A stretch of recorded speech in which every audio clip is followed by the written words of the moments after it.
All right, just going to go ahead and record this now. If you're tired of losing in daily fantasy sports, on my particular blog post and the video here up, it has a particular video, for NBA lineups in particular today. So we're just taking a look over our roto grinders to see what we can find to be able to bring up, some of the line totals in preparation in this particular article and video to see how we can go ahead and prepare for, our NBA lineups and how we build those and even really, throughout the day, be checking on this information as it updates. Of course, lines come out and everything. I'm just going to keep this down to right about 10 minutes here, so just timing. But so right here we see there's just a 5-game slate with the over/under with Cleveland and Chicago being the highest scoring, followed by the Philadelphia-Toronto game. And then if you even want to take something from, I'm surprised that the New York-Boston is a little bit higher than the Phoenix-Memphis game. I thought this game was going to be higher from the pace of these two teams, well, at least Phoenix, the pace at which they run. So it's shown to be Memphis favored by a couple points, so maybe they'll control that game. But hey, we'll see. I'm not afraid to take a couple, cheaper Phoenix players. So I think about this, and I've been watching, some more NBA and some highlights and so forth. And you can do that here. I'll even show you too. This is awesome. Sportsarefree.xyz, and I even see already these matchups for tonight. I can watch and tune in at any one of these matchups at any given time, completely free in HD, right on my laptop, and watch any one of these matchups here for tonight. So just looking at them there, as we see, Cleveland's at home. The best player of the night, of course, and without a surprise, is going to be LeBron James, and he's going to be, as I look to try to stack anyone with him, there's not really any guy other than maybe Kevin Love for the night that I really think about that's consistently been able to help LeBron at this point. That's been performing, up to All-Star or, solid level. So just think some, factors to consider there. And so looking at that, then the other matchup, great one, was the Raptors and Sixers. So as we look at some of these things to keep in mind there, we get an overall nice feel of how these games will flow according to this information under the NBA odds. So, it's one of the more, I would say, difficult sports to prepare for because you have a lot of things that change from night to night. Different players starting, injury statuses, and that can change even after, unfortunately, after, the FanDuel contest has started. There's nothing you can do about it sometimes. So you have to play the percentages and numbers and see what happens. And so as I enter into my draft dashboard, as you can obtain this, of course, along with your free report, you just go over to DFS free report /get free access. I'll leave the link, of course, down in the video and show you more how to do and obtain, strategies such as these. I'm going to do next after this video. I'm going to do and summarize baseball and football. Actually, I'm going to do football right after this video. But as I go over here to NBA, some of the things I look at really with any sport is I go ahead and find studs for the night and see what matches up with what I'm thinking about in terms of the matchups and what I see. So, as I already see, LBJ, he's at the top of the list. We've got this guy here from Chicago, which is questionable because he's a power forward number 3.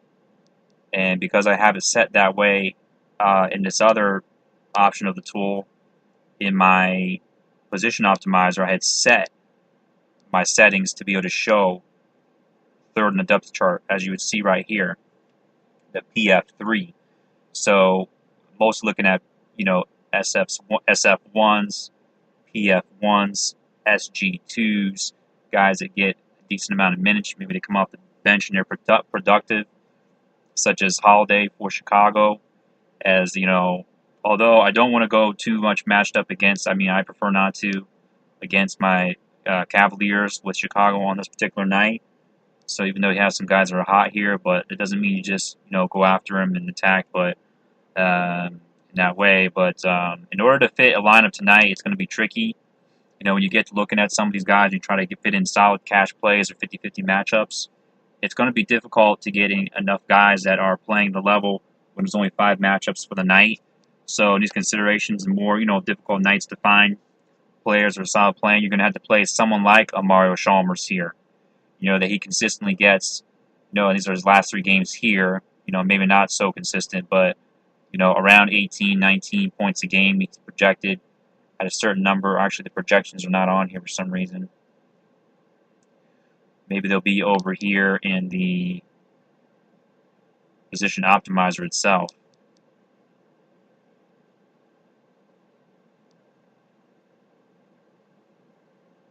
And no, it's not showing the projected points. It's just showing the fantasy points per game, like here as it's set on FanDuel.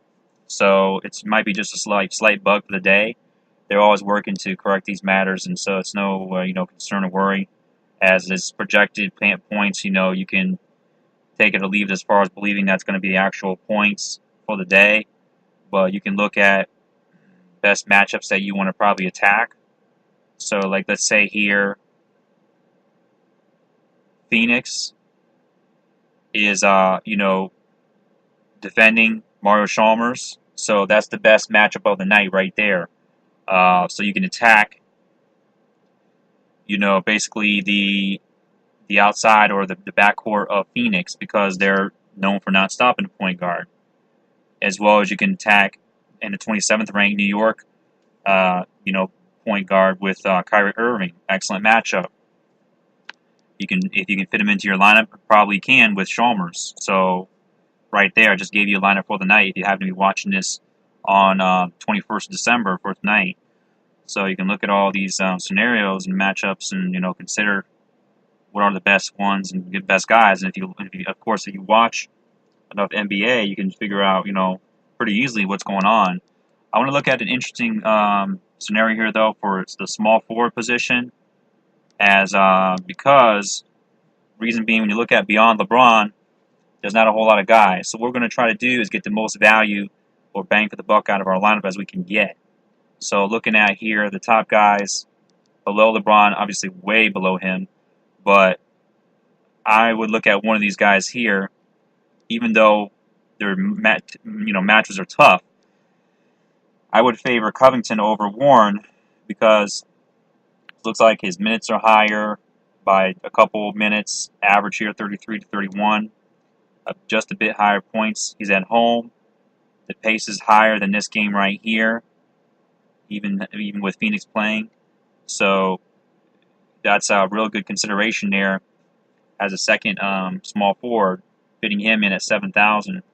Okay, if you wanted to, you can go as low and even fit, Jaylen Brown has a decent matchup tonight as well. So those are some things, you want to look at from a nightly basis. Try to think about some of these considerations. So I hope that has helped you to get an idea, at least prepare well, for NBA games on a nightly basis. And here's what I was showing you as well. You can go down to the 3 max depth chart, position, as this probably won't, actually it does change, see, as a great matchup, for a small forward, even though he matches up against LeBron, which is, not good, but doesn't affect his points on the other end, hopefully not too much. But LeBron is a good defender, so I don't know why this is what it is, but 22nd ranked that Cleveland is against the small forward position. So, whether you believe that or not as far as what it is, but his fantasy points per game showing 21.5 a game right now, which is not bad. So he's got a good floor going on for his overall value and depth. All right, so that should really summarize what you do to prepare for these games. All right, thank you for watching this one.